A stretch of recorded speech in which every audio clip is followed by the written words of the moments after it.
wake-up call.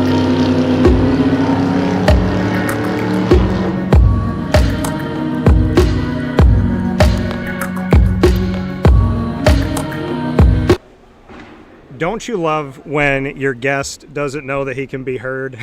So, yeah, here, say a wake-up call. You know, maybe I should just have Griff do it. I'm just going to have Griff in the morning instead of me having that in our normal broadcast time, Monday through Friday from 9 a.m. to 11 a.m. Eastern time. Yeah. Instead of you Yeah. seeing the logo, he's just going to go, wake-up call. Wake-up call. So we got Griff here in just a second here on Wake Up Call with Dan Tortora, where sports meets life. We appreciate you being here inside the Travel Great Lakes Honda City studios, and of course you can travel inside of your vehicle from Great Lakes Honda City. Make sure you do that by heading out to Great Lakes Honda City Monday through Saturday for sales and service. And of course we are here live from the HIVE, the home of the Charlotte Hornets, and of course the home of the 2026 ACC Men's Basketball Tournament. And we're jumping right into my guest that I have here in my special feature with Allen Griffin. They call him Griff, and you've known him for many years with the Syracuse Orange, obviously an alum on the team itself and a longtime assistant coach before that. Crossed paths with him when he was with the Dayton Flyers for Division I men's basketball. Griff, how we doing? Doing good, doing great. You know, Can't complain. And Griff, I mean, obviously a couple days ago y'all were here, and you know Syracuse was here in the tournament on Tuesday, and then you know an exit after Tuesday. Wednesday morning, we found out that Adrian Autry was let go, relieved of it. How soon did you guys know? Did you know before the tournament even started, or just bring me into it? We knew there was a possibility of obviously going into the tournament, especially towards the end of the year. We kind of had an idea. So it is what it is. I first off I would like to say I enjoyed my time here. I think Syracuse always is home to me. I'm originally from New York City, but I think a lot of people know me from being, in Syracuse. So they think I was born and raised in Syracuse. So that's how deeply rooted I am in the community, and I love it here, and I'm gonna miss it. Yeah, and like you said, I mean, not only was Adrian let go, but the entire staff. Was that something that you anticipated? Was there any notion that it was going to be an entire clearing of the staff, or was that more surprising after they announced Adrian? No, that's normal. That's normal. Most people when they clean they clean house. When they can clean house, like they go from even to like the secretaries that's working there. So it's part of the business. It's natural. You know, and going through that, I mean, like you said, you had some notion that it was going to happen. Was there anything said by the administration of like, hey, if you get to a certain point in the tournament, maybe we change our minds? Was there any like, hey, if you do this, then maybe this will happen, or no? Nah, it's just a business, right? You're not like, I mean, you can't be blind to what's going on in a business, and and that's what happened. Like for us, we were just like, you know what, there's a possibility, Yeah. and we just gotta, we can't worry about that. We got to continue to do our job, and if it happened, it happened. But like, yeah, it's just the times. Some people get more string than others, and you know what, you just gotta live with it and figure it out after. New chancellor has been announced. New AD has been announced. Do you think that was maybe the perfect storm of this, or does that have nothing to do with it, that there's new leadership? I don't think that has nothing to do with it. Maybe, but I think for us, we knew that we had to come in and have a good year, um, and that was it. And obviously, it didn't happen, and these are the consequences of not having a good year. Again, like we couldn't worry about who's going to be the chancellor, who's going to be the AD. We just tried to focus on what game, that game that week, right? Those games that week. That's all we tried to figure out and worry about. Yeah, and like you said, you had to have a good year. What goes into it? What would you say when you reflect on it? Seemed like there was more depth this year. Seemed like there was an uptick in talent. So I asked the players throughout the season, what's the disconnect? And more often than not, they're like, I don't know. So what can you say about, did you feel like, what was the disconnect? Yeah, you know what? I'll be honest. It was too many, like, bad days, right? Like practice. We had a couple of bad days, but also too, what a lot of people are not talking about. We played 12 games without one of our best players. 12. Donnie missed 9. JJ missed 3. Right. Yeah. So that was no one talks about that, but it's either here or there. Um, it's really unfortunate. But yes, we had talent. We had some talent. And it was just one of those things where we just never could gel, never be, rocking on all cylinders. Yeah, and I apologize is for some odd reason they're having a block party going on in the middle of this arena right now, Griff. So there's a guy that's just rapping on the microphone. So, but I mean, like you said, I mean, there's things that happen. There's things that go into it, and obviously, you have to navigate and deal with what you can. But was there a time during the season where you kind of just felt like it got away from the staff? Well, you know what? Not really. I think when we went through our tough stretch at the end of the year, like when we played our toughest stretch of games, we always felt like if we can get a couple of games here and there, we'll be in the mix to a certain aspect, right? And just because of our schedule and who we played, and obviously winning a couple of games, but. Yeah, it was never one point. Once it was over, that's when you felt like it was like it was never a point where we always thought that we had a shot, and you can get hot, right? You can get hot. NC State did it. They were dead to the water, and next thing you know, they went to the Final Four. Like so, it's not impossible. It's very possible, and that's what we felt. We felt we had a group that if we can gel and put it together, we can do something similar to that. Yeah, and Adrian talked about the transfer portal. He spoke with me in the what ended up being his last press conference with Syracuse here in Charlotte after the exit from the first round of the ACC Tournament, and he brought up the variables. And he was asked what the variables were, but I could read between the lines. He was pretty clear. The transfer portal and NIL, the things that are in college athletics that weren't in it before. So Right. how much does that weigh into it, and do you put it on NIL and the transfer portal? Is that something that makes it difficult to live in this world right now and to be a coach, especially a first-year head coach? It's important, right? It's very important, and it's not. I don't think it's the end all or be all of it, but I think it's a very, very, very important part of it, right? Sorry, and and given said that, if you want to be at the top, if you want to be at the top of the list, like you think about a school like St. John's, right? They got a Hall of Fame coach and Rick Pitino, who is probably one of the best college coaches, or probably one of the best coaches to ever coach, Yeah. right? Um, at the end of the day, I will bet you $1,000,000 Coach Pitino would say you got to have the players, right? And in this day and age, in order to get the best players and the top players, you got to pay. It's just that simple, and so it's important. And then obviously,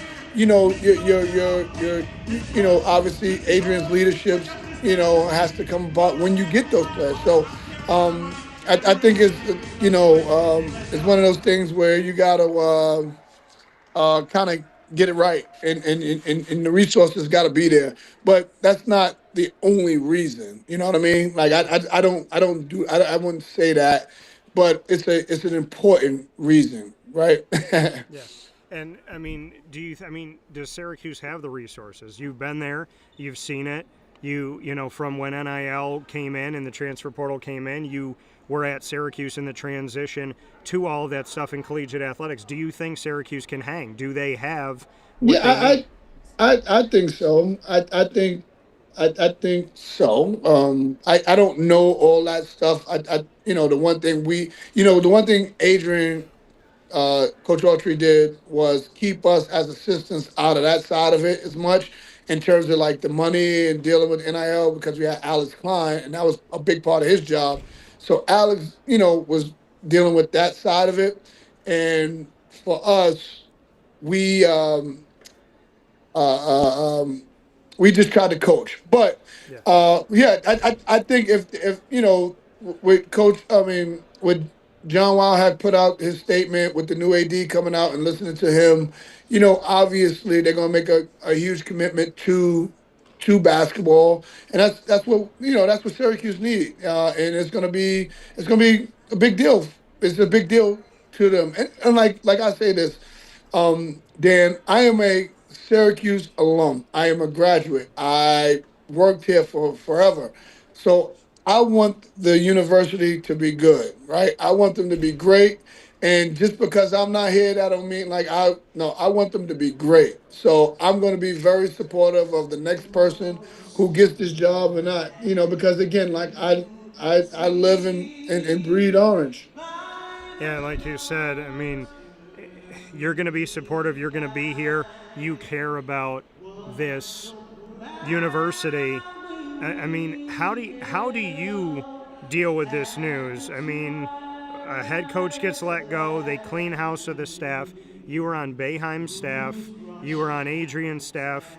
And now here you are looking for your next chapter. As much as you love Syracuse, how do you navigate the fact that you're not going to be wearing orange, even though you bleed orange forever, you're not going to be wearing orange this upcoming season? I mean, the one thing, then, like when I got into business, I was very fortunate. I went to other places, and I've dealt with a staff being fired before. I've dealt with being at another school wearing different colors. It's part of the business, right? At some point in this business, you're going to get let go or you're going to retire, one or the other, right? So, I prepared myself for that, and I'm just very, very fortunate that I had the opportunity to working for a Hall of Famer in Coach Boeheim, but also to working for a guy that I admire in Adrian Autry. So it's a cool. It was a great thing, great time. But you know what? Looking for your next chapter sometimes is not that bad of a thing. Yeah, I mean, there's only been two head coaches in Syracuse for the last 50 years because Boeheim was there for 47, Adrian for 3. So, I mean, we hear Syracuse needs to go totally outside of the Boeheim tree and the coaching that's connected. No former players, nobody who went to Syracuse, and then there's other people that say no. Like, let's get somebody who knows this town, who knows this city, who loves this city, who appreciates the city. You said I'm going to support Syracuse no matter what moving forward. How do you see it? Would you like to see I, Syracuse I take somebody that they know, or take somebody they don't? I think Coach said it best. I think you got to find the best coach, right? Who's the best guy for the job? I think that's the best way of looking at it, right? And sometimes, you know, it's you got to find the right candidate, right? It just it is like that's gonna check the box for whatever the boxes are set by the administration, right? So I think that's the one thing that you can't overthink it, and you gotta make the right hire. Like I'm not being biased to say, oh, you got to get a Syracuse guy, but I'm not saying like no sir, like Jerry McNamara did a phenomenal job this year with his team. Like Yeah. he did awesome, right? So who's to say he's not the right guy for the job? But you know what? There's might be boxes that Jerry don't check that administration, you know what I mean? Might want, and so I just think that they gotta hire the right guy. But there's a lot of good candidates out there that would do awesome at Syracuse. Obviously, Syracuse is a great job to have. It's a unique situation in terms of, obviously your home court being in a dome, you being in West, upstate New York, excuse me. Um, you just got it's a lot of great things going on here, and it's a lot to offer, and they just hopefully they pick the right person. Like you said, I mean, you're gonna love it no matter what. But how have you dealt with it personally? To say like this is gonna be a new chapter for you. I know you said you got to prepare yourself and be ready for it because in the coaching industry, things can change in an instant, whether you're doing well or not. But how did you kind of wake up Wednesday morning and just what was going through your head and through your heart? Like, Dan, how do you deal with it? Dan, Dan, I'll be honest with you. I woke up Wednesday morning. I went to a meeting. I left the meeting, and it was 2 days or 3 days straight where I didn't have to think about nothing. So it was like somewhat relieving because it was hard. These last couple of years, the last 3 years has been hard, and because I'm a competitive person too, right? Because I want to win, right? I want to be a part of something special here at Syracuse. That's back to the tournament, this, that, and the third. So, yeah, it was taxing. Like, and so all I did was play, hang out with my daughter, and just chill. But it really hasn't hit me yet until I start to actively look for other situations and stuff like that. And I had to give myself some time, like and people are still playing, so you just don't know what opportunities are out there yet, right? So we just gotta wait and see. Before I let you go, I mean, you've built a ton of connections in and out of Syracuse over the years. We've seen you have success elsewhere. So, for you, I know you and I have had the conversation that you would like to be a head coach, you'd like to lead a program someday. When you do actively look for something, is there anything on your mind that has to be? Is it like, I'll go anywhere, I'll be an associate head coach, I'll be an assistant coach? Does it have to be a path where it's like, hey, I got an opportunity to be a head coach here? I mean, how do you look at that next step knowing that you would like to lead your program at some point? Well, everybody is not for everybody, damn right. So you got to do your research, regardless of if it's one of the best jobs in the country or not. Like, you just don't want to put yourself in a situation where it's not conducive to you and your personality and what you believe in. So that's first and foremost. You got to look at that type of stuff. But you got to be employed, and you got to So it's if you love coaching, it's one of those things where you just go find a spot where you got a chance to winning and getting back to the tournament and so forth. So I'm not a big beggar. And, I'm not very choosy. I look at things very broadly, and then kind of figure out what is best for me, right? And sometimes it's not going to check every box in my, and what I'm looking for, but I hopefully I'll pick the ones that has the most boxes that I can check. So um, that's what that is, and that's that philosophy on it. I know you haven't been this way, and I'm going to ask you to try and be this way for a second. Yeah. Just what you can say you bring to an organization, because I know you're always talking about the players, you're talking about everybody else. What do you believe that you've learned, the knowledge, the wisdom, the experience over the years? What does Allen Griffin bring to a team? Well, the one thing I bring is obviously my experience.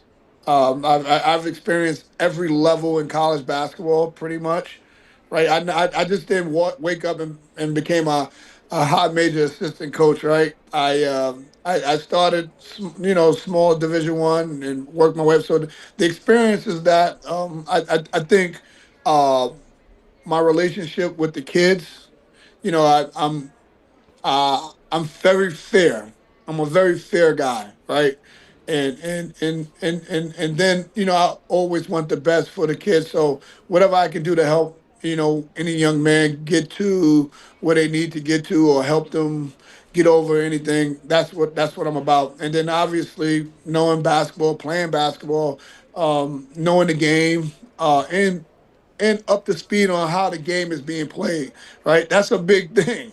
It is, right? Everybody talks about, offense and style of play, and the one thing that in sports it's a copycat league, right? You've heard that term, and Yeah. college basketball is a copycat. Everybody's running Spain, everybody's running five out. So you got to keep up with that type of stuff, and I'm and then the analytics stuff. So knowing that and believing in that to a certain degree. So very worldly in the game of college basketball, and yeah, so that's what I bring. You're a guard in playing the game, but you've coached bigs. What does that do for your resume? How do you feel like you've challenged yourself by coaching the front court specifically at Syracuse when you played in the backcourt as a student athlete? I just always remember all guards wanted to be big guys and all big guys wanted to be guards, right? So um, it's one of those things where, the footwork is kind of similar. It's some stuff that's a little bit different. And one thing with Coach Boeheim, he really didn't like his bigs to handle the ball that much. He wanted the guards to. So that was a little bit different coming from Dayton, where, if we had a big guy that could push the ball, we would let him push the ball. So, adjusting to that. But it was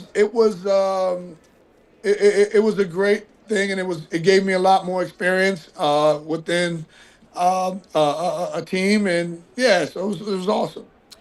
I got to ask you this because I feel this way, but you're the one that spent a lot of time with him, so you could tell me if I'm totally wrong. Is William Kyle the third an NBA player? William Cowler third. Ooh, you know what? He's right there. There's a lot of scouts who liked him, who came to watch him, came to see him. I think from what he does from a defensive perspective, it's pretty unique. Like in terms of his ability to block shots, and I think to a certain degree he can stay in front of guards if you're in switching and stuff like that. So it'll be interesting to see. But if I had an NBA spot, I would definitely pick him because he's a great young man, but also too he can impact the game without having a basketball. Kyan Anthony, toward the end of the season, he's not playing in this game. He's not playing in that game. We don't see him in the ACC tournament. What's the Kyan Anthony kind of saga, so to speak? Because we got to see him a little bit, but Yeah, then we didn't get to see him toward the end of the season. yeah. And I don't, that's. I mean, he was hurt. I don't think there's nothing to read into it. He was hurt, and that's it.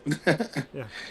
What does Yeah. he bring to the table, in your opinion? I mean, how important is he for the future of Syracuse basketball with what you've seen from him and as well as the name, obviously, that he carries?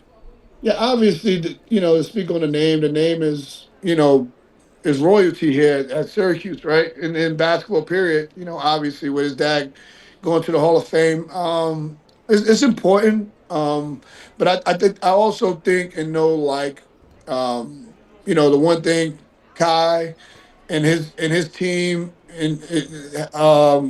has to figure it out because who's the next coach coming in here? Who's to say that they have a relationship with him? Maybe they don't hit it off, and then Cog has to go somewhere else. Who knows what that entails? It's one of those things where it's just you wait and see. But as far as Kai in terms of his game and everything like that, he's improved from the start to now. Um, Obviously, has some work to do, and hopefully he lands. He's at a spot where he can do that. And going to Adrian for a second here, it's surreal to me because Jim Boeheim's last press conference as the head coach of the Syracuse Orange was at the ACC Tournament, and it was in Greensboro, North Carolina. And Adrian Autry's last press conference as the head coach of the Syracuse Orange was at the ACC Tournament in North Carolina, but in Charlotte. When Adrian came off of the dais, I walked over to him because you know this. I mean, I've known him I've known you a long time. I've known him a long time. Mhm. And over a decade of being around Adrian on and off the court, I gave him a hug. I told him I loved him because I kind of just Right. felt it, right? But What were the conversations like with Adrian after that game and over these, just your interactions with him over these last couple days? Because obviously it's bigger than basketball with you guys. Right. Yeah. You know what? It's been good. I think coach is. He went to go see his son play in the A10.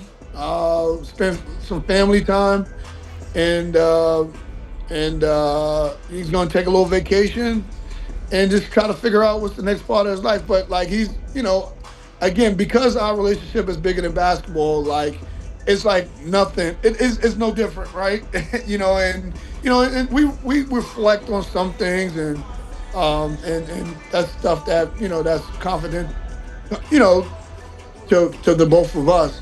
Yeah. Uh, but yeah, we it's he's been great. He's not bitter or anything like that. Obviously, he's disappointed because he's a competitor just as much as I am, or even more. So from that perspective, yes. But yeah, but he's been good. What did he show you as a head coach? You know what? Like the one thing is like patience. Also uh like like like love, man. Like he genuinely loved these kids, right? And tried to coach them like that, So um yeah, so he was great in those ways. Allen Griffin here on the broadcast on Wake Up Call with Dan Tortora. I know you got to get hopping here as we're live from the Hive in the Travel Great Lakes Honda City Studios. The most important question is the last one that I have for you. You said that you got to shut your brain off, haven't had to think about anything for a few days, and it seems like that's been soothing and peaceful to you. You've also got to spend time with your daughter. So bring me into your time with her, what that's been like, and what it's like to just sit and get to be a dad without having to make a million phone calls and run around. You know what? It's been great because she's at that stage where she's just starting to walk, Yeah. getting ready to walk. So she'll take a little half a step. So hopefully I'm there for her first steps, and she's growing teeth. Like it's just the stuff that I couldn't pay attention to during the season. I got a chance of paying attention to it, and it was awesome. And she can say Dada now and know who Dada is and Mama. Like, it's been a true blessing for these last couple of days, and I'm gonna take full advantage of it. Well, Even that's though she's going on a cruise with her family on Sunday tomorrow, so it sucks. I'm gonna miss her for a week, but it's been great. The rest of this week from Wednesday all the way to today, it's been great. well, that's the thing that people don't really see is, yeah, you want to advance and you want to go through these tournaments and keep playing, but you also don't get that time to hear Dada and to see them have their first steps a lot of the time, or when their teeth come in and whatnot. So I'm happy that you get to do that. And Griff, you already know this off the air, but on and off the air, it's always been the same. You've always been good to me. You've always been candid. Our friendship is real. It's going to last for a lifetime and beyond that. And so wherever you go, you already know I'll rock that gear. I'll be a fan because I'm a fan of Allen Griffin, and I just appreciate our friendship, Mike. I really do. No, I appreciate that, and I feel the same, Dan. And I'll make sure that you have that stuff to rock, man. I Well, appreciate you. thank you. And I know I made you late for a phone call, so I apologize. But go do what you got to do, and I look forward to talking with you soon, and God bless you and the family. All right, thanks. I told you we're long-winded, so yeah, I told you that already. Listen, when they got all this stuff going on in the arena, I don't know what people are hearing at home, but they're practicing the national anthem. There's a guy that's just rapping, pointing out random stuff in here, so I didn't know what was going on in here or why they got to do it 2 hours before the game, but I wanted to make sure that people could hear you, so thanks for staying on me a little bit longer. No, it's all good. I appreciate you, Dan. Talk to you Thanks. soon. Appreciate you too. See you, bro. That coming from Allen Griffin one more time here on Wake Up Call with Dan Tortora, where sports truly meets that thing called life. Yeah, it's been a little bit wild. So hopefully you all were able to hear Griff. I think you could. I could. But hopefully you're able to hear him okay, because everything is fluid. When you are broadcasting live from the arena, and on the other side of me, like I'm sitting here on press row, on the other side of this camera, I'm looking at the court. So there's a lot of things that go on. They got to test everything. They got to test the lights. They got to test the music. They got to test the national anthem. So those of you that think that I was talking during the national anthem, I was not. That was just them doing a little tester. And, and then for whatever reason, somebody was rapping their heart out, and he sounded really good. It was also very loud. So I appreciate y'all being here, and I appreciate, his ability to go out here and spit that rap game. So thank you for navigating through this, because it's a fluid situation. When you broadcast live on site at the arena, we can only get here 3 hours before, and due to how our service was, our transportation was today, the earliest I could get to you was close to the time that I got to you. So I appreciate you navigating with us and all of the sound and all of that. So please don't at me with, it was loud, I couldn't hear that, what's this, Dan? I mean, these are things that are out of our control, and you know me, I'm going to navigate through it, and my whisper is loud. That's what my mom tells me as a broadcaster, so I'm going to make sure you hear me. So thanks for being here, and thanks for being here on Wake Up Call with Dan Tortora, where sports meets life. We're live from the Hive inside of the Spectrum Center for one more day, and that is today. And of course, it's a bonus broadcast because up and down the East Coast, the Midwest, the West Coast, and all around the globe, youtube.com/wakeupcalldt, facebook.com/wakeupcalldt, and on wakeupcalldt.podbean.com. You're always with us here on Wake Up Call with Dan Tortora, Monday through Friday from 9 a.m. to 11 a.m. Eastern Time. So we're, this is outside of our broadcast schedule, being here with you on a Saturday and being here with you even, not just being here on a Saturday, but being here outside of 9 to 11. So we appreciate you adding us into your day today, as we wanted to go live from the Hive one more time in the Spectrum Center in Charlotte, North Carolina, as we get set and ready to go with the finale of the ACC Men's Basketball Tournament for 2026. We started with 15 teams of the 18 ACC teams that advanced into the tournament. Started on Tuesday in the first round, and then we went through the second round, the quarters, yesterday with the semis, and now we are here, and some people will say as it should be, with the number 1 seed taking on the number 2 seed, with Duke taking on Virginia respectively, to decide who is going to be the champion of the ACC tournament. After everything I've seen with my own eyes, I believe the ACC should have 8 teams. That's 8. That's this many folks that I think should be in the NCAA tournament, which means the champion of the ACC, which is an automatic bid, plus 7. Those 7, whoever makes it between Duke and Virginia, whoever loses this game, they should be in it. Florida State, NC State, Clemson. And so I got the 2, Florida State, NC State, Clemson. And then I would also put in Louisville and Miami. And then outside of that, who was the other team that I had? Louisville, Miami. I got to think about it now. So, and North Carolina. So I do believe that there should be 8 that should be in the NCAA tournament this year, just based on what I've seen. I don't think Florida State should be a bubble team, and I don't think NC State should be a bubble team at all. So I think they should get in. I think everybody else should be in. So that's the 8 I have for you. Whoever wins tonight, plus 7 for the ACC. And no, that's not because I cover the ACC. It's because I cover basketball nationally. And when I was talking about it yesterday, going through the Big Ten and the SEC and the Big 12 and the Big East and everybody else, I just don't see a world where there shouldn't be 8 ACC teams, 7 at large. So that's how I'm looking at it. We know that tonight we're going to see a bunch of tournaments wrap up. It's not just the ACC that's going to be finishing up here with their championship week. So we know that inside of championship week, we're going to have a bunch of teams that will punch their automatic bid ticket, and those conferences that are going to finish up tonight, we have the Mountain West that will finish tonight in the Thomas and Mack Center in Las Vegas, Nevada. The Big 12 is going to finish up in the T-Mobile Center in Kansas City, Missouri. The Big East will finish in Madison Square Garden, the Mecca of basketball in New York City. And the SWAC, the Southwestern Athletic Conference, will finish up at the Gateway Center Arena in Atlanta, Georgia. The Mid-American Conference, the MAC, will finish their tournament at the Rocket Arena in Cleveland, Ohio. Conference USA will finish things up at the Probst Arena in Huntsville, Alabama. And the ACC will be finishing in the Spectrum Center here that we will see happen in Charlotte, North Carolina, as well as the Lee's Family Forum in Henderson, Nevada for the Big West. And the WAC, the WAC, will finish up in the Orleans Arena in Las Vegas, Nevada.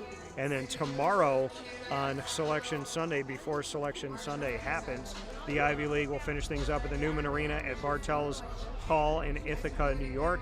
We will see the A10 finish in the PPG Paints Arena in Pittsburgh, Pennsylvania. The SEC will finish at Brightstone Arena in Nashville, Tennessee. The American has bounced around. They'll finish in the Legacy Arena at the BJCC at Birmingham, Alabama. And the Big Ten will wrap things up at the United Center in Chicago, Illinois. And then we will know who is going to have the rest of those 32 automatic bids. I gave you all the other automatic bids, and nothing has changed, as nobody else, well, pardon me, there has been a couple that wrapped up as of yesterday. There's been 2 added to the automatic bids. The America East champion UMBC, the Retrievers, won their conference tournament, and so they'll be making their 3rd appearance and their first since 2018. And in the MEAC, the Mid-Eastern Athletic Conference, the Howard Bison will be moving on with their 5th appearance to the NCAA tournament and their first since 2024. So a shout out to the Howard Bison. And then we'll have a lot of things wrapping up here. And of course, the ACC, you'll be able to watch and listen to the ACC tournament, as it will be happening at 8:30 p.m. Eastern time will be the tip-off.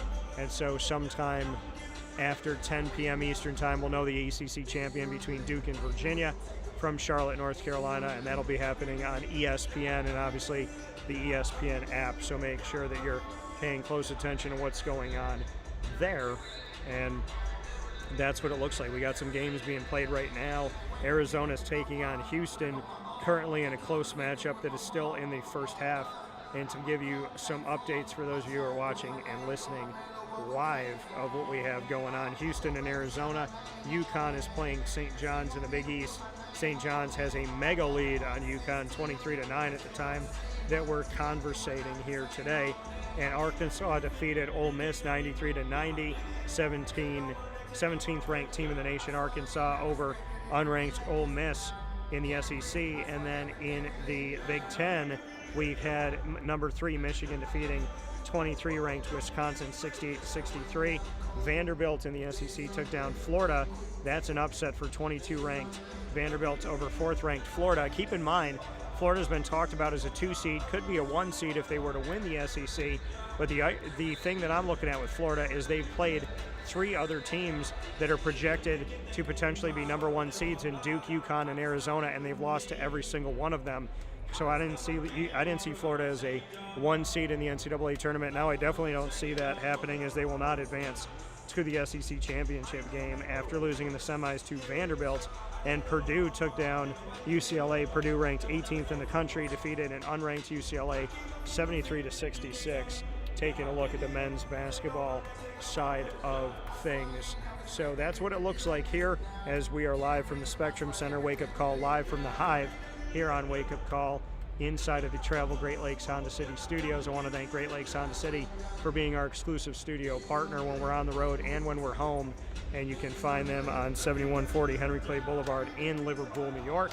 They're open Monday through Saturday for sales and service, and they're open all the time at GreatLakesHondaCity.com. I want to thank all of our partners that have been with us and helped to make these wonderful trips even better. Great Lakes Honda City, Carvel DeWitt, Ma and Pa's, the snack capital of the world, the Wildcat Sports Pub, GG Cards and Breaks, Pizza Man, as well as Game Point Sports Complex, Bryan's Landing, Chick-fil-A Cicero, Canine Campground Dog Boarding, Myers Creek, Mother's Cupboard, as well as Avicoli's, Canine Camp Dog Daycare, Chick-fil-A in DeWitt, Willow Rock Pizza Pub, and Willow Rock Brewing Company. And of course, being an exclusive partner of Binghamton University, exclusive multimedia marketing partner, you can find the Bearcats every Tuesday during Bearcat time, Tuesdays at 10 a.m. Eastern time, and student athletes, coaches, and administration, as well as alumni joining the broadcast throughout the year. Find all of our content by going to youtube.com/wakeupcalldt. Click subscribe, hit the notification bell, find the Binghamton playlist. Your Bearcats are also on wakeupcalldt.com's homepage, and underneath the exclusive partners tab.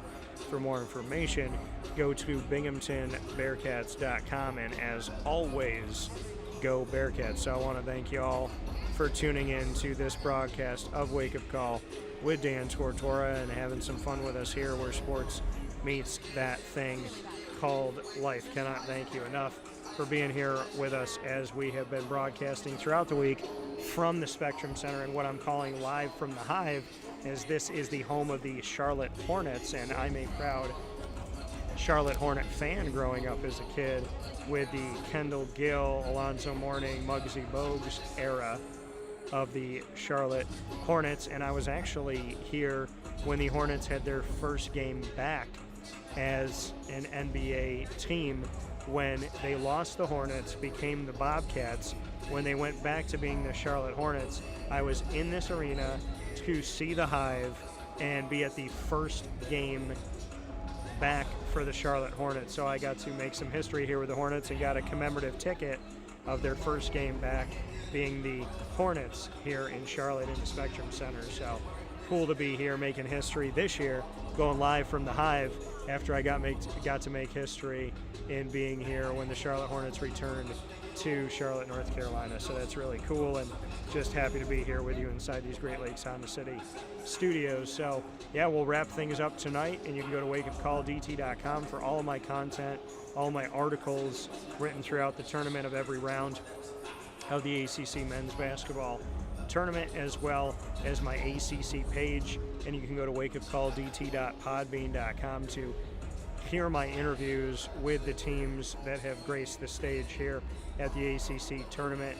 So many interviews, too many to count. You can go and listen to them all, and you can also watch the video interviews on youtube.com/wakeupcalldt, Facebook at wakeupcalldt, X at calldt, and Instagram at wakeupcall_DT. For now, from the Hive, Wake Up Call with Dan Tortora. Many thanks to Allen Griffin, who is here with me today. Thank you to you for watching and listening. Thank you to God, above all, to my grandfathers and my grandmothers up in heaven, my dogs up in heaven, Mordu, Cinnamon, and Shady. To my dog, my little daughter, Miss Lily, who's at home safe and sound with my dad. And, of course, to everybody I love dearly, to all my supporters, which includes all of you. For now, from the Great Lakes Honda City Studios and from the Spectrum Center, live from the Hive, this has been Wake Up Call, bringing you content with Allen Griffin you're not going to find anywhere else. And much love to him and his family. Facebook at wakeupcalldt, X at calldt, and Instagram at wakeupcall_DT. As we always say here, God bless, no stress, do your best. We'll talk soon, and make sure you are with me this weekend as I will be unveiling my entire bracket breakdown. I will predict the field of 68, tell you all my 1 seeds all the way down to my 15 seeds, who I think is going to be an at-large bid, and where I'm going to have those automatic bids falling. All of that comes up on Wake Up Call with Dan Tortora still this weekend, as we'll be live from Charlotte, North Carolina. And I'm just happy to make history saying live from the Hive. So have a beautiful day, stay safe, be well, and we'll talk soon. God bless. Take care.